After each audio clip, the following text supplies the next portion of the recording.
Olá pessoal, estou aqui para liberar mais uma porção da palavra de Deus, essa palavra que nos edifica, essa palavra que nos transforma, e eu queria compartilhar com você essa palavra de quando a gente se torna útil.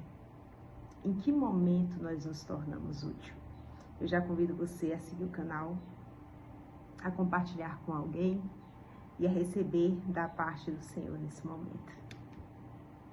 E quando é que eu me torno útil? Você pode abrir a sua Bíblia lá em Filemon. Vai dizer assim a palavra de Deus para nós. É Paulo que está escrevendo, né? E Paulo está escrevendo a Filemon. Primeiro ele começa essa carta parabenizando, sendo grato, lembrando da obra que o Senhor tem feito na vida de Filemon, e como Filemon tem contribuído. E ele fala assim: eu quero que a fé de vocês permaneçam, que vocês permaneçam nesse lugar, onde vocês têm estado na presença do Senhor. E ele fala assim: eu oro para que cada vez mais a comunhão e o conhecimento de Deus esteja sobre a vida de vocês. E aí, no versículo 8, diz assim: por isso mesmo, tendo em Cristo plena liberdade para mandar que você cumpra o seu dever, prefiro fazer um apelo com base no amor. Eu, Paulo, já velho e agora também prisioneiro de Cristo Jesus, apelo em favor de meu filho Onésimo, que gerei enquanto estava preso. Ele antes era inútil para você, mas agora é útil, tanto para você quanto para mim. Mando-o de volta a você, como se fosse o meu próprio coração. Gostaria de mantê-lo comigo para que me ajudasse em seu lugar enquanto estou preso por causa do Evangelho, mas não quis fazer nada sem a sua permissão, para que qualquer favor que você fizer seja espontâneo e não forçado. Talvez ele tenha sido separado de você por algum tempo, para que você o tivesse de volta para sempre. Não mais como escravo, mas muito além de escravo, como irmão amado. Para mim, ele é um irmão muito amado, e ainda mais para você, tanto como pessoa quanto como cristão. Assim, se você me considera companheiro na fé, receba-o como se estivesse recebendo a mim. Se ele o prejudicou em algo ou deve alguma coisa a você, ponha na minha conta. Eu, Paulo, escrevo de próprio punho. Eu pagarei, para não dizer que você me deve a própria vida. Sim, irmão, eu gostaria de receber de você algum benefício por estarmos no Senhor. Reanime o meu coração em Cristo. Escrevo certo de que você me obedecerá, sabendo que fará ainda mais do lhe peço, do que aquilo que eu lhe peço. Olha que interessante, né? Onésimo era escravo de Filemon e ele havia pegado coisas indevidas e ele fugiu, né? Então ele andava como um fugitivo. Só que aí ele encontra quem? Paulo, o apóstolo Paulo. E ali, quando Paulo fala assim: eu o gerei, agora ele é o meu filho. Por quê? Porque Paulo lhe apresenta o Senhor Jesus, né? E ele sai de escravo para filho agora, né? E aí, Paulo faz o quê? Paulo diz assim: você vai ter que voltar lá para Filemon, porque você agora não é mais fugitivo. Você vai ter que voltar para lá e agora você vai ser muito útil naquele lugar.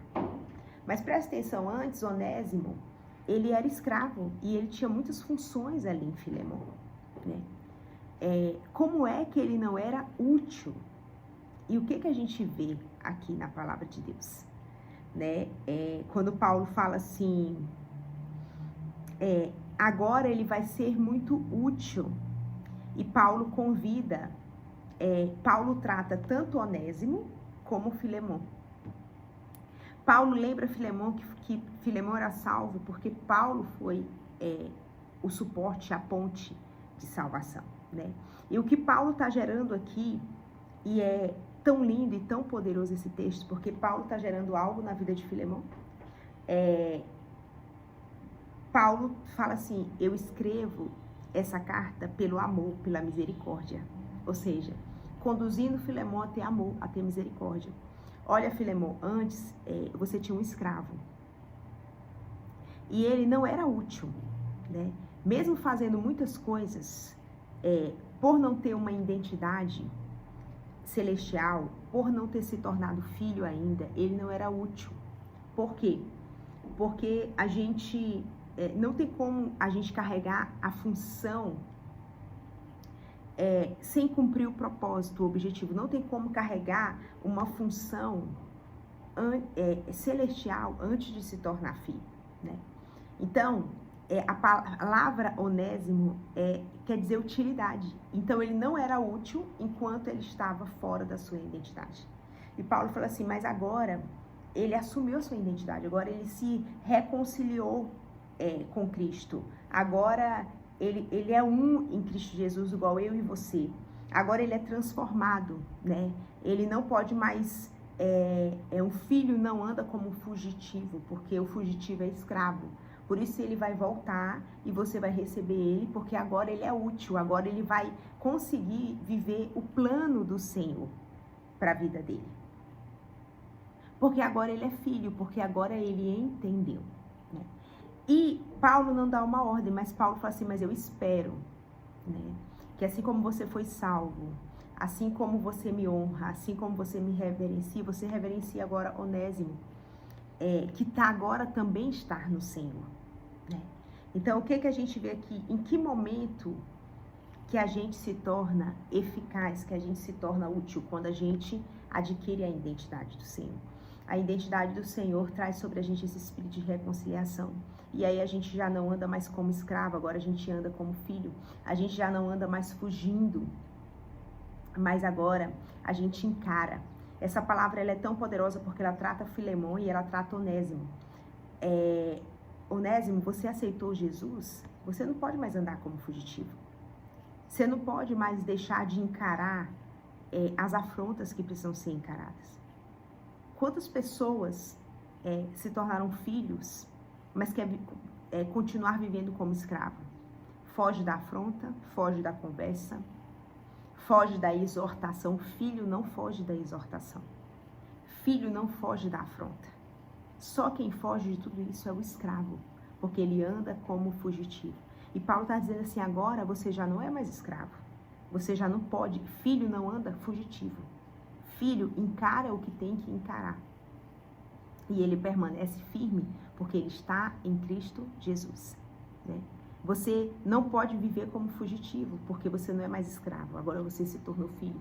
E o que ele está dizendo para Filemão? E você, Filemão, que já é crente, salvo, já recebeu a transformação, a conversão, o que você tem? Agora você tem que tratar o irmão de irmão para irmão, porque agora ele já não é mais aquele pecador, né? E Paulo vem trazendo essa realidade. E que realidades que a gente recebe aqui, né? Que a gente não tem como a gente carregar a função sem cumprir o propósito, né? Não tem como a gente carregar a função de um filho de Deus, a função de quem tem dons que foram liberados por Deus, sem carregar o propósito, o objetivo do Senhor, que é em todo o tempo do nome dele ser glorificado. Também essa palavra traz uma reflexão sobre perdão, né? Quantas pessoas julgaram, decepcionaram, julgaram você até aqui, mas no meio do caminho eles se tornaram irmãos e não mais inimigos, porque se converteram, porque foram transformados. E aí o Senhor está te dando uma oportunidade de recebê-los de volta, mas agora no mesmo patamar, em unidade com Cristo. Mas você muitas vezes ainda quer manter aquela pessoa na escravidão. Você não entende que a estação dela mudou. E assim como um dia você recebeu o perdão, você recebeu o amor, aqueles que se tornaram um em Cristo Jesus têm o direito de receber também. Não mantenha as pessoas escravas quando elas já se tornaram filhas, assim como você. Em que momento que a gente vai ser útil? o momento que a gente assumir a nossa filiação, assumir a identidade do Senhor. Aí a gente consegue viver o propósito do Senhor. Onésimo fazia muitas coisas, mas ele era escravo, né? Então ele não conseguia viver o propósito a qual ele estava naquele lugar. Por que ele teve que voltar? Porque agora ele estava voltando com uma nova vestimenta, a vestimenta de filho. E somente os filhos conseguem viver propósitos celestiais. Então, eu convido você a se tornar uma pessoa útil, a se tornar uma pessoa eficaz. Como? Assumindo a filiação que o Senhor deu sobre a sua vida. Como é que eu assumo? Pare de fugir, você não é escravo. Pare de fugir da afronta.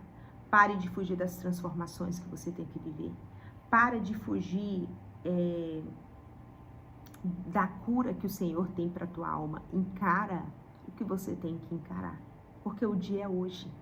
Quando você não encara, você está voltando lá para a escravidão, que um dia você foi retirado pelo sangue do Senhor Jesus. Eu peço que essa palavra abençoe você poderosamente. Deus te abençoe.